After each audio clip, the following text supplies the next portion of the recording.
Tatar caşlarını eşitemen. Yazan Mehmet Niyazi. Okuyan Mustafa Şansal.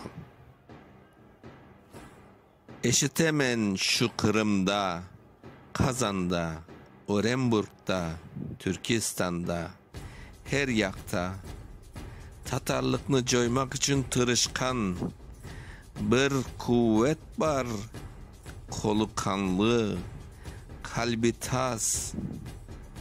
Bizden tuğul o kuvvetke karışkan. Közünü aç, çoytulma ey Tatarcaş. Abaylap jür, avdarılgan car bolur. Közünü aç, aşık közler bar bolur. Eşitemen akmaz bolgan dereler, kesek kesek kanga tolgan alay cer. Nurlu gözler, tırnaklarman oyulgan, Tatarcaşı eş bunlarga tözülmey. Tatarlıktın yıldızları coyulgan.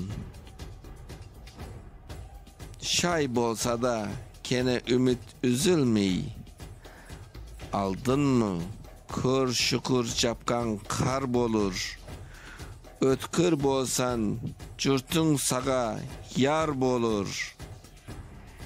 Eşitemen insanlıkını barlagan,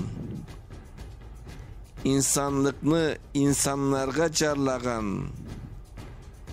Kara kuvvet bilgilerini okunuz. Ezgenden son toktatkan akkan su. Şu bizning kanımızdır Tatarcaş. Şu sebepten tişleri kırmızıdır. Emgenleri ana yurtundur. Gelir bir gün o kanlarını kuyaş. Korkma, bir gün bar bolursun. Doğrul biraz aldına jür, Tatar karlı bolursun.